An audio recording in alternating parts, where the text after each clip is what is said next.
Bienvenue sur Bulle de Bonheur, le podcast pour prendre le temps d'être heureux. Je suis Raphaëlle de Foucault, chercheuse inconditionnelle de Bulle de Bonheur. Ce podcast est propulsé par 2 minutes de bonheur et publié tous les jeudis. Aujourd'hui, nous vous partageons l'épisode numéro 196 « Je me sens parfois humiliée ». Allez, cette semaine, c'est moi qui parle et je vais parler de 2 minutes de bonheur en couple, notre jeu de conversation destiné aux couples qui ont envie de durer. 2 minutes de bonheur en couple, c'est un outil ludique pour renforcer votre relation amoureuse.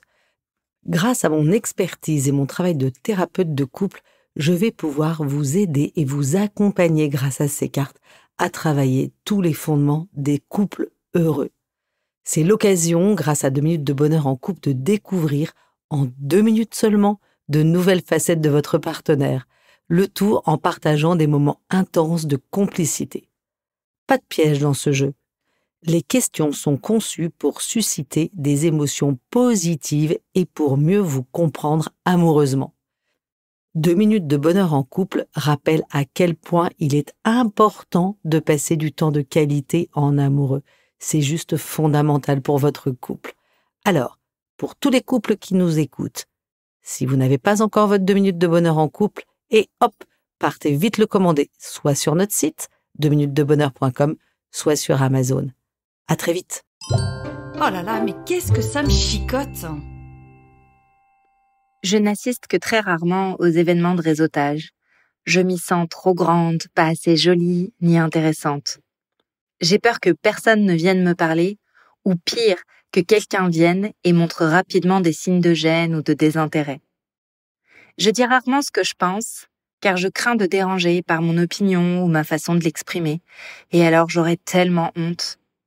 Je me suis inscrite sur plusieurs comités de parents à l'école. Il va me falloir les rentrer au chausse-pied dans mon agenda professionnel.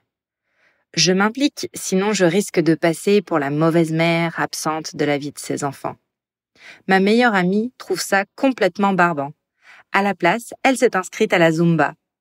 Et là, ça me chicote. D'où me vient cette urgence de cocher toutes les cases?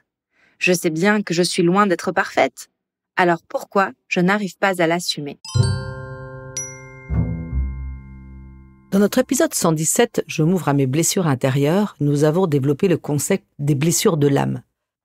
Le concept des blessures de l'âme est le fruit de la recherche du psychiatre américain John Pierrakos, repris et vulgarisé par Lise Bourbeau, une femme québécoise spécialisée dans le développement personnel. Lise Bourbeau a identifié 5 principales blessures de l'âme: le rejet, l'abandon, la trahison, l'injustice et, enfin, l'humiliation.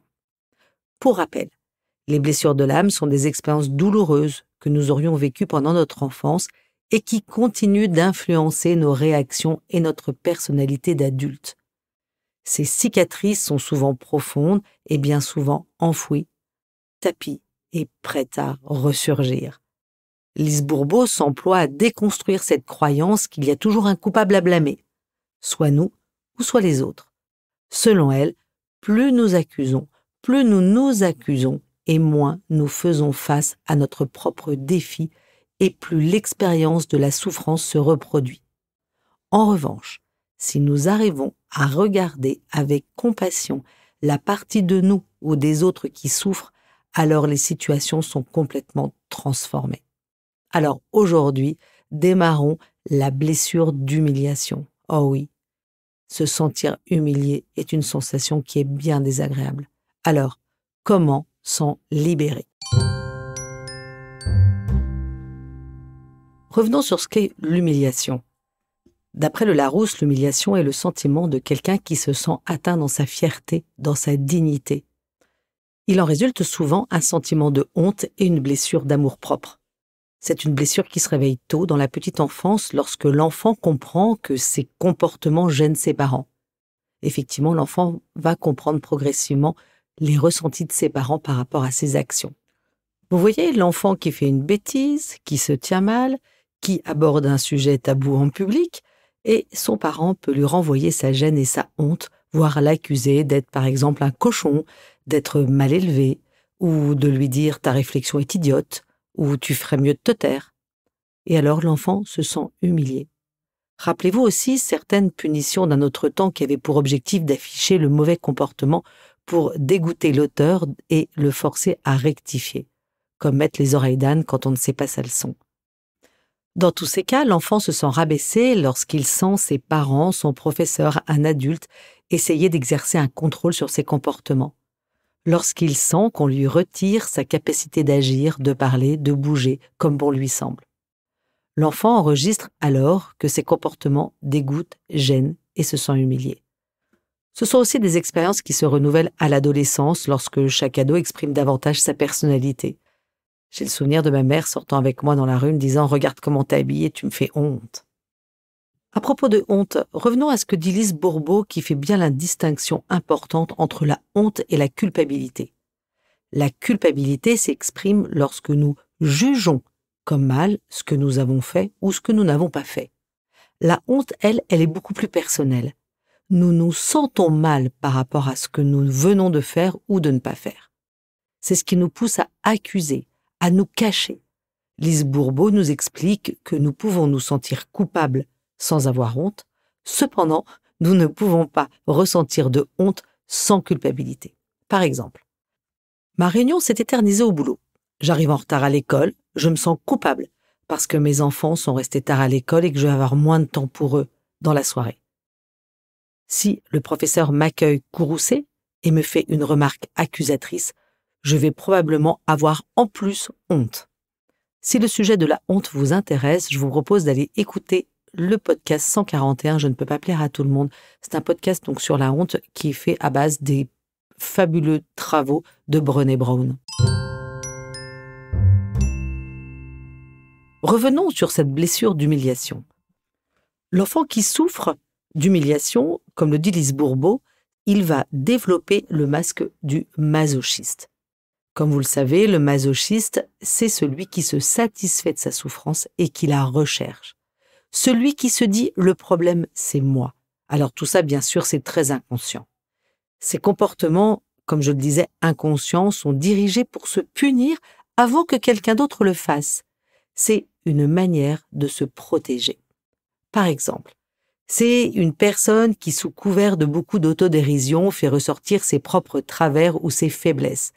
Inconsciemment, cette personne s'humilie systématiquement. Prenons le cas d'une personne qui accueille ses invités à dîner en disant « Bon, alors j'espère que vous n'êtes pas venus pour la qualité du repas. La cuisine, c'est vraiment pas mon fort. » La plupart du temps, cette personne s'est mise une pression de malade, s'est dit « Mais qu'est-ce qu'ils vont penser de moi si c'est raté, etc. » Et souvent, le mal que cette personne s'est donné donne un résultat bien réussi. Voilà quelques caractéristiques de celui qui porte le masque de l'humiliation. Ces personnes-là n'aiment pas aller vite, car ils ne se sentent pas capables. Vous le savez, aller vite est une injonction très forte dans notre société. Et donc, le masochiste anticipe que c'est une potentielle source de honte pour lui. Alors, il ralentit en prévision pour se protéger. Deuxième caractéristique, ce sont des personnes qui en prennent beaucoup sur le dos. Ce sont des personnes qui donnent l'impression de vouloir cocher toutes les cases, tout bien faire, comme une forme de perfectionnisme. C'est par exemple l'enfant qui se met une énorme pression pour être le premier de sa classe. C'est aussi l'adulte qui travaille comme un fou pour rendre des dossiers parfaits. Les bons résultats forment une carapace protectrice. Tout cela pousse le masochiste à être un peu contrôlant. Il croit que tout contrôler est une bonne solution pour éviter de faire honte ou de ressentir de la honte. C'est par exemple ce parent qui tient absolument à ce que ses enfants passent les étapes comme la marche le plus tôt possible, sinon il aura honte de lui-même en tant que parent. Autre caractéristique. Ceux qui ont peur de se sentir humiliés se placent souvent dans des situations où ils rendent service aux autres. Ils cherchent à aider les autres pour éviter de leur faire honte. Cependant, la plupart du temps, ils ne se sentent pas suffisamment reconnus pour tout ce qu'ils font et ont souvent l'impression que les autres abusent d'eux et de leur générosité. Une fois de plus, je me suis fait avoir. Jamais un merci. Prenons le cas d'une femme qui a envie que tout soit parfait. Ses enfants bien habillés, bons à l'école, font plein d'activités. Au boulot sont des superwomen, toujours souriantes. très pro, les dossiers toujours rendus à l'heure et impec. C'est une compagne sans reproche qui fait tout pour l'épanouissement de son couple. Sur le papier, ça semble idéal. Sauf que cette façon de se rendre indispensable renvoie inconsciemment à l'entourage l'impression de manquer d'autonomie. Évoquons aussi le fait que si cette femme s'oublie, elle peut prendre trop sur elle et ne pas se sentir alignée. Et là, attention, ça peut coincer un jour. Ce costume soigneusement porté peut se fissurer, devenir trop petit et très inconfortable. Pour ça, je vous renvoie sur notre podcast 70. Vous êtes la priorité numéro 1. D'ailleurs, tellement occupées à prendre soin des autres et à remplir de nombreux devoirs, les personnes qui ont cette tendance masochiste sont rarement conscientes de leurs propres besoins et les expriment très peu. Ces personnes sont souvent déconnectées de ce qu'elles ressentent dès la petite enfance. Ces personnes ont pu enregistrer qu'il est inapproprié de parler de ce que l'on ressent, que cela faisait honte à ses parents de s'écouter et de se confier. Ces personnes à tendance masochiste peuvent se couper de leurs propres aspirations pour s'en construire artificiellement de nouvelles qui vont correspondre aux domaines qui rendront fiers leurs parents. Par exemple, nous ne comptons plus les exemples des trentenaires qui se reconvertissent après un coaching parce qu'ils réalisent, étant adultes, qu'ils ont aveuglément suivi les autoroutes sur lesquelles les ont guidés leurs parents, avec les meilleures intentions d'ailleurs. Ne pas écouter ses besoins renforce la blessure d'humiliation, car ces personnes ne se sentent pas assez importantes pour être dignes d'être écoutées et entendues. Dernière caractéristique, les personnes tendance masochistes sont extrêmement sensibles à la critique, car ça vient renforcer leur sentiment de honte. Ayant déjà naturellement tendance à se rabaisser, rappelez-vous l'autodérision, la moindre critique supplémentaire, le moindre trait sarcastique venant des autres, atteint profondément et fait ressurgir cette blessure. Cette personne se sent coupable de tout et prend toutes les fautes et les erreurs, même celles des autres, sur elle, car elle croit dur comme fer que cela fera de lui quelqu'un de bien, de digne d'amour. Une personne masochiste est souvent muette devant la critique, car elle-même n'en pense pas moins et n'a pas une opinion très positive d'elle-même. Elle ne sait pas où trouver les ressources pour se défendre et va se rayer dans l'action pour rectifier la situation. Elle a tendance à se punir elle-même avant que quelqu'un d'autre ne le fasse. Lise Bourbeau raconte qu'une maman lui avait confié se sentir coupable d'avoir du temps libre ou du plaisir, même lorsque tout était fait et que sa famille s'installait pour regarder une émission tous ensemble. Elle n'arrivait pas à s'asseoir et regardait le programme debout pour être disponible s'il fallait faire quelque chose entre-temps. Son sens du devoir l'empêchait de se détendre. En résumé, le masochiste a souvent de la difficulté à communiquer avec les autres car il est hanté par ses peurs. Peur de blesser, peur d'être incompris, peur du ridicule, peur d'être égoïste. De plus, il ne se sent même pas digne d'être écouté. La peur de se sentir humilié engendre une peur de la liberté. Parce que la liberté, c'est à la fois ce qu'une personne qui a peur de se sentir humiliée désire le plus et qui lui fait aussi le plus peur. Être libre, c'est ne rendre de compte à personne, c'est pouvoir être pleinement soi-même sans avoir honte.